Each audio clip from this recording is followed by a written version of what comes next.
નમસ્કાર દર્શક મિત્રો, अब तक ચેનલમાં આપ સર્વનું હાર્દિક સ્વાગત કરું છું। આપણી જે સિરીઝ ચાલી આવી રહી છે મોતીડાનું થાળ, જેના 7 એપિસોડ આપણે રસપૂર્વક નિહાળ્યા છે, ત્યારે આજે 8મો એપિસોડ, જેનું શીર્ષક છે સૌરાષ્ટ્ર પાસે લોકગીતો કેટલા, નવલખીથી ઘોઘાનો દરિયો ભરાય એટલા। આપણી જે આ સિરીઝ છે એ તમે જાણો જ છો કે મોતીડા પુસ્તક પર આધારિત છે, જેના લેખક નિલેશ પંડ્યા આપણી સાથે ઉપસ્થિત છે। તો સરને જ પૂછે કે સર, તમે જે શીર્ષક આપ્યું છે કે સૌરાષ્ટ્ર પાસે લોકગીતો કેટલા, તો લોકગીતોમાં સૌરાષ્ટ્રનો મોટો જ ફાળો હોવો જોઈએ, તો કેટલો ફાળો છે લોકગીતોમાં સૌરાષ્ટ્રનો? જી, એમાં છે ને આખું શીર્ષક જ બતાવી દે છે કે મેં એમાં શીર્ષક જ આપ્યું છે કે સૌરાષ્ટ્ર પાસે લોકગીતો કેટલા, નવલખીથી, એટલે નવલખીથી શરૂ કરીને ઘોઘાનો દરિયો, એટલે આખો જે સૌરાષ્ટ્રનો દરિયો છે એ બધોય આવરી લીધો છે। એટલે કહેવાનો મતલબ થોડુંક ફની એડિંગ છે, આ પણ મૂળ કહેવાનો મતલબ એટલો છે કે દરિયો ભરાઈ જાય આખો એટલા લોકગીતો। એનો અર્થ એવો કે ગયણા ગણાયની, વીણા વીણાની, તારા વિશે જેવું આપણે કહીએ છીએ એટલા લોકગીતો આપણી પાસે છે। અને સૌરાષ્ટ્ર એટલે આ તો ગુજરાતી લોકસંગીત આપણે ઓવરઓલ બોલીએ છીએ, પણ આ તો સૌરાષ્ટ્રનો હિસ્સો જ, સૌરાષ્ટ્રનો ફાળો જ લોકગીતોમાં આટલો છે કે દરિયો ભરાઈ જાય એટલા લોકગીતો આપણી પાસે છે। એટલે એ મતલબમાં મેં આ હેડિંગ આપ્યું છે। સર, તો સૌરાષ્ટ્ર ઉપરાંતના પણ લોકગીતો ગુજરાતભરના છે આમાં બધે તો લોકગીતો, એટલે સૌરાષ્ટ્રભરના ઈ ઉપરાંતના કયા કયા પ્રાંતના લોકગીતો? સરસ, જો એમાં એવું છે કે સૌરાષ્ટ્રના લોકગીતો તો વર્ષોથી વિશ્વ પ્રસિદ્ધ છે જ, આજે પણ છે। હવે ધીમે ધીમે ઉત્તર ગુજરાતના લોકગીતો પણ આપણે સાંભળતા થયા છીએ અને એ પણ બહુ, જેને કહેવાય, લાઇમલાઇટમાં આવ્યા છે। એટલે ઉત્તર ગુજરાતના લોકગીતો આપણે ત્યાં મળે છે, દક્ષિણ ગુજરાતના લોકગીતો મળે છે, કચ્છના લોકગીતો મળે છે, આદિવાસીઓના લોકગીતો મળે છે। આ પ્રકારના 5-6 અલગ અલગ વેરાયટીના ગુજરાતી લોકગીતો કહેવાય, પણ ગુજરાતી લોકગીતોમાં પ્રાંત પ્રમાણે સૌરાષ્ટ્રના અલગ, ઉત્તર ગુજરાતના અલગ, દક્ષિણ ગુજરાતના અલગ, આદિવાસીઓના અલગ અને કચ્છના અલગ। હવે આમાં મુશ્કેલી એ છે કે કચ્છના લોકગીતો છે એનો વ્યાપ બહુ મર્યાદિત રહી ગયો। શું કામે કે કચ્છી બોલીમાં એ હોય, જેને કચ્છી આવડે છે એ લોકો સમજી શકે। હવે જેમ કે આપણને સૌરાષ્ટ્રમાં રહીએ છીએ તો જે લોકોને કચ્છી નથી, મને કચ્છી આવડે છે તો હું કચ્છી લોકગીત સમજી શકું છું। હા, હું કચ્છમાં રહ્યો નથી પણ હું કચ્છી શીખો છું, મને આવડે છે કચ્છી, તો હું કચ્છી લોકગીત સમજી શકું છું, પણ હું ક્યાંય ગાઈ ન શકું, કારણ કે સૌરાષ્ટ્રમાં તમે ક્યાંય ગાઓ તો એ તો કોઈ સમજે નહીં। એટલે એનો વિસ્તાર મર્યાદિત એટલા માટે થઈ ગયો કે જે કચ્છી બોલી જાણે છે, પહેલી વાત તો એ કહી દઉં કે કચ્છી ભાષા નથી, આપણે જનરલી બોલતા હતા કચ્છી ભાષા એવું કહીએ। Kutchi is not language, Kutchi is a dialect. બોલી અને ભાષા વચ્ચે ફરક હોય છે, લેંગ્વેજ અને ડાયલેક્ટ। તો કચ્છી છે ને એ ડાયલેક્ટ છે, બોલી છે। તો કચ્છી બોલીના જે લોકગીતો છે એ કચ્છી બોલી જાણનારા લોકો જ સમજી શકે છે, એટલે એ ત્યાં મર્યાદિત થઈ ગયા, સીમિત થઈ ગયા। આદિવાસીના લોકગીતો, ત્યાં પણ કંઈક એવું થયું છે કે આદિવાસીના લોકગીતો એ એની બોલીના ટચવાળા હોય છે, એટલે આદિવાસી બોલી જે જાણતા હોય એ લોકો જ સારી રીતે સમજી શકે, એટલે એ પણ થોડા મર્યાદિત થઈ ગયા। હવે વૈધા સૌરાષ્ટ્રના, દક્ષિણ ગુજરાતના, ઉત્તર ગુજરાતના। દક્ષિણ ગુજરાતના લોકગીતોને બહુ પાંખો નથી આવી, એવું મેં આ પુસ્તકમાં લખ્યું છે, આ પ્રકરણમાં, કે દક્ષિણ ગુજરાતના લોકગીતો છે ને એને બહુ પાંખો ના આવી, એટલે ઉડી ના શક્યા। સૌથી વધુ પાંખો આવી હોય સૌરાષ્ટ્રના લોકગીતોને। એટલે તમે જ્યારે ગુજરાતી લોકગીતનું નામ લ્યો એટલે કોઈકને એમ કહો કે એક ગુજરાતી લોકગીત ગાય એટલે સૌરાષ્ટ્રનું જ ગાશે। તમે અમદાવાદમાં કહો, તમે મહેસાણામાં કહો, તમે ડીસામાં કહો, તમે દ્વારકામાં કહો, એમ કહો કે તમે એમ કહો ગુજરાતી લોકગીત ગાઓ એટલે તરત જ લોકો ઉપાડશે એ સૌરાષ્ટ્રનું લોકગીત મોટે ભાગે હશે। ઉત્તર ગુજરાતના લોકગીતો એ હવે ચાલ્યા છે, છેલ્લા 10-15 વર્ષમાં કેટલાક એવા કલાકારો આવ્યા જેણે ઉત્તર ગુજરાતના લોકગીતોને આખા ગુજરાતમાં અને ગુજરાત બહાર પ્રચલિત કર્યા, અને આપણને ગમે પણ છે। ઘણા બધા સારા ગીતો, એના ઢાળ સરસ હોય છે, એના શબ્દો ત્યાંના લેકાવાળા હોય છે, ત્યાંની છાંટવાળા હોય છે, એટલે આપણને ગમે પણ છે। એટલે અત્યારે જો સૌથી વધુ લોકગીતો ચાલતા હોય તો સૌથી વધુ સૌરાષ્ટ્રના અને પછી ચાલે છે ઉત્તર ગુજરાતના। બાકીનું લોકસંગીત છે એ પ્રમાણમાં મર્યાદિત થઈ ગયું છે। બરાબર।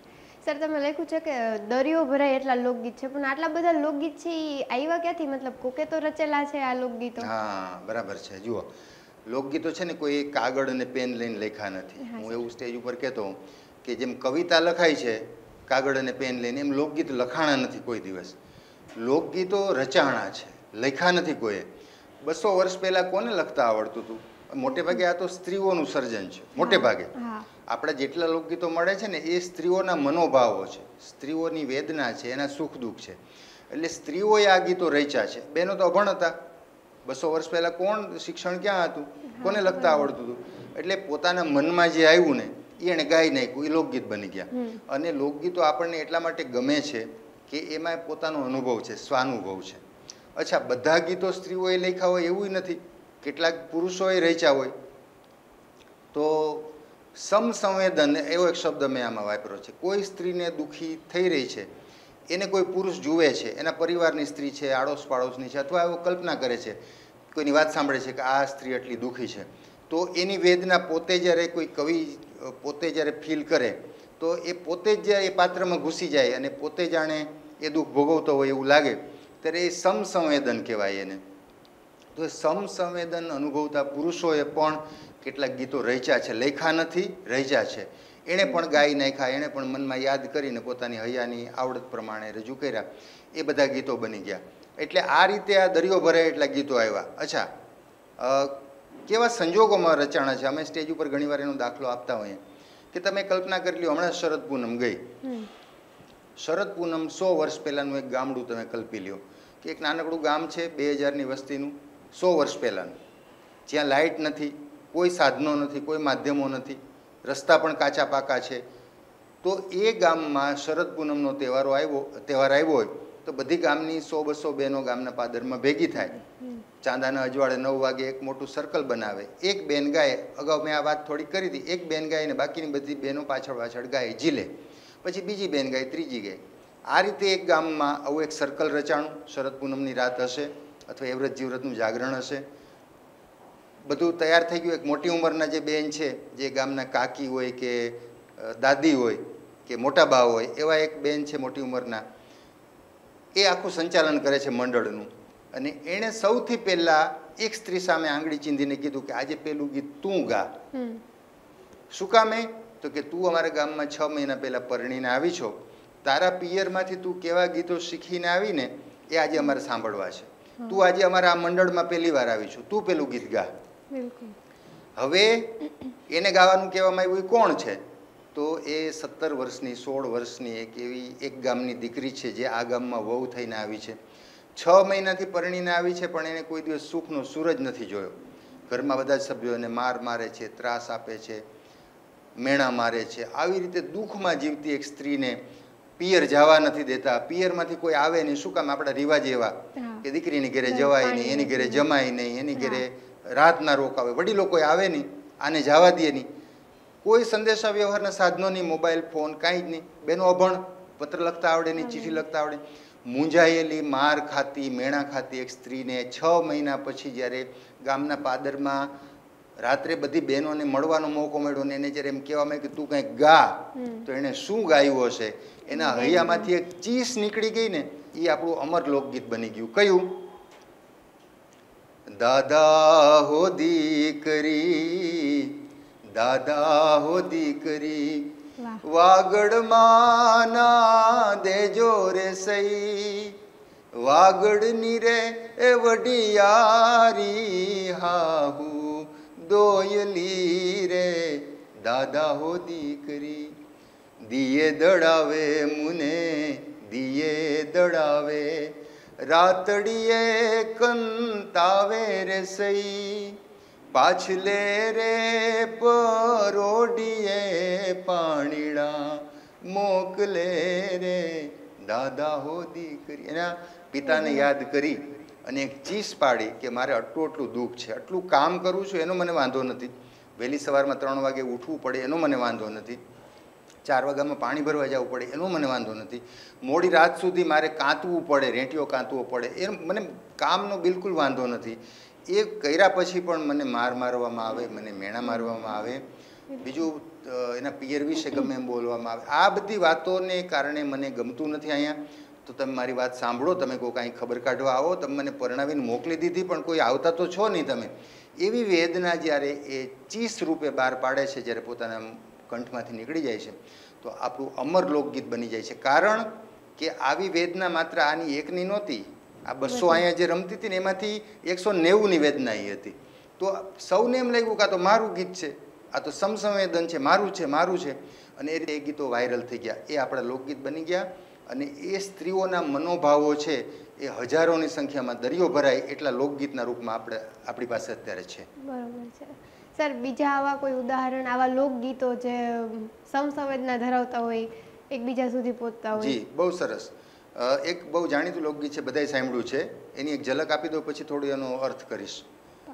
હવા બશેરનું મારું દાતડું રે લોલ, ગયડું વેલા લાલીએ લુવાર મુજા, હે મુજા વાલમ જીલોલ, હવે નહીં જાવું વીડી વાઢવા રે લોલ, એ જ રે હવે નહીં જાવું વીડી વાઢવા રે લોલ, સાવરે સોનાનું મારું દાતડું રે લોલ, હીરનો બંધિયો હાથ મુજા, મુજા વાલમ જીલોલ, હવે નહીં જાઉં વીડી વાઢવા રે લોલ. હવે જો આટલા બે અંતરા, એની પહેલાં વાત કરું. સવા બશેરનું મારું દાંતરડું. કોલેજોમાં જ્યારે આ ગીત અમે ગાઈએ તો પહેલાં તો સવા બશેર એટલે શું? શેરનું માપ આપણે જતું રહ્યું. જૂના જમાનામાં શેરનું માપ, આજે આપણે ગ્રામ અને કિલોનું માપ છે. એક શેર એટલે 500 ગ્રામ. સવા બશેર એટલે 500 1 કિલો, અને સવા બીજો એટલે સવા કિલોના વજનનું દાંતરડું. પાછું બીજો અંતરો એવો છે, સાવરે સોનાનું મારું દાંતરડું. હવે સવા કિલોનું સોનાનું દાંતરડું તમારા ઘરમાં હોય, સવા કિલો સોનાનું દાંતરડું, તો તમારે વીડી વાઢવા એટલે ખડ વાઢવા માટે જવું પડે. વીડી એટલે જ્યાં એવો સરકારી ખરાબો અથવા કોઈ એવું ખેતર જ્યાં 2-5 વર્ષથી વરસાદ પડે છે ને એક માથોડું ખડ ઉગી જાય છે, 5-5, 7-7 ફૂટ ઊંચું, એવું ખડનું ખેતર એટલે વીડી, ખરાબો. તો એ ખડ વાઢવા માટે જાય છે, ઘાસ વાઢવા. તો સોનાનું દાંતરડું છે એમાં બાઈ કહે છે, પછી વીડી વાઢવા જવાની, સોનાના દાંતરડેથી વીડી વાઢવા કોઈ જાય તો આવું આમાં એમ લાગે લોકગીતમાં શબ્દો ખોટા છે. સોનાનું દાંતરડું હોય, દાંતરડું તો આપણા ઘરમાં હોય તો લોખંડનું હોય, અને હીરનો બંધ્યો હાથ, હીરની દોરી વીટેલું છે. સોનાનું દાંતરડું એને હીરની દોરી વીટેલી. હવે આપણું દાંતરડું હોય તો લોખંડનું દાંતરડું હોય ને એને લાકડાનો હાથો હોય, હેન્ડલ એનું લાકડાનું હોય. તો આવું કેમ? શબ્દો ખોટા ના. હું એવો અર્થ એનો કરું છું, હું એમ માનું છું કે તમારી રોજીરોટીનું જે સાધન છે ને એને તમારે સોનાનું જ માનવું જોઈએ, ભલે લોઢાનું હોય. આ સ્ત્રીની રોજીરોટીનું સાધન શું છે? દાંતરડું છે. ઘાસ વાઢીને આવે છે, વેચી આવે છે, પૈસા આવે છે, ગુજરાન હાલે છે. તો એ એનું રોજીરોટી છે, એટલે એ લાકડાનું કે લોખંડનું હોય ને તો પણ એને સોનાનું છે. એટલે તમે જ્યાં નોકરી કરતા હો, તમે જ્યાં વ્યવસાય કરતા હો, એ સ્થાનને તમારે સોનાનું સ્થાન માનવાનું, એને તમારે લોખંડનું સ્થાન અથવા હલકું નહીં માનવાનું. એ આપણી રોજીરોટી છે, એ રીતે કામ કરવાનું. અહીં એવો ભાવ છે. પછી આગળનો અંતર સરસ છે, પરણે વાઢા છે 5 પુડકા રે લોલ, મેરે વાઢા 10-20 મુજા, મુજા વાલમ જીલોલ, હવે નહીં જાવ વીડી વાઢવા રે લોલ. પછી આગળ, પરણો લાવે છે રોજ પાવલી રે લોલ, હું રે લાવું છું ₹1.5 મુજા. જુઓ, પરણો એક જ પૂડો વાઢે છે, આળસુ છે પતિ. આ બાઈ છે 5 પૂડા વાઢે છે, જાજુ કામ કરે છે. સ્વાભાવિક છે કે એક પૂડો વાઢે તો પાવલી જ આવે, 25 પૈસા આવે. જાજુ ખડ વેચે તો જાજા પૈસા આવે. પછી ગીત લાંબુ છે, હું એને ટૂંકમાં કહી દઉં. એક અંતરો સરસ છે, પુરુષનો ભારો ખડનો છે, એક પૂડો એના ઉપર ચડાવી દીધો, પુરુષ તો હાલતો થઈ ગયો ઘેરે જવા માટે. પછી આ બાઈએ જાજા પૂડા વાઢ્યા છે, તો એનો ભારો કોણ ચડાવે? એકલા સ્ત્રીથી તો આખો ભારો માથા ઉપર ચડે નહીં, કોઈની મદદ જોઈએ. પુરુષ તો પહેલાં જતો રહ્યો. તો વાટે મળ્યા છે વટે માર્ગુ રે લોલ, ભાઈ વીરા ભાર લો ચડાવ મુજા, એ મુજા વાલમ જીલોલ. એણે કોઈ ત્યાંથી વટે માર્ગુ એક પુરુષ નીકળ્યો, એને કીધું ભાઈ તું મને ભારો ચડાવીશ? તો એ ભાઈએ મદદ કરીને બેનના માથા ઉપર ઘાસનો ભારો ચડાવ્યો. તો અહીંથી ગીત પૂરું નથી થતું, હજી એક અંતરો છે, પરણે ભૈરું છે એનું પેટડું રે લોલ, મેરે જમાડો મારો વીર મુજા. જેને ભાઈ કીધો તો, જેણે ભારો ચડાવ્યો એને ઘેરે લઈ આવી બેન ને કીધું કે તે મારી મદદ કરી છે, તું મારો ભાઈ છો, તું મારી ઘરે જમીન જાજે. તો પુરુષ તો ઘરે ભારો એક પૂડો મૂકીને બેસી ગયો. આ બાઈ ઘેરે આવી, જાજા પૂડા વાઢ્યા છે, ઘાસ વેચ્યું, ₹1.5 આવ્યો, વસ્તુ ખરીદી, રસોઈ બનાવી, એના પતિને ઓલો જે ભાઈ જેને કીધો તો એને જમાડ્યા, પછી પોતે જમી. તો તમે એમ કહો છો કે સ્ત્રી સશક્તિકરણની વાતો આપણે કરીએ છીએ, વુમન એમ્પાવરમેન્ટની. આપણી સ્ત્રી પહેલેથી સશક્ત નથી. આ લોકગીતમાં જ એવું બતાવે સશક્ત છે, જાજુ કામ કર્યું, જાજો શ્રમ કર્યો, જાજા પૈસા લઈ આવી, કેટલું કામ કર્યું, બધાને જમાડીને છેલ્લે જમી. તો આ સશક્તિકરણ છે.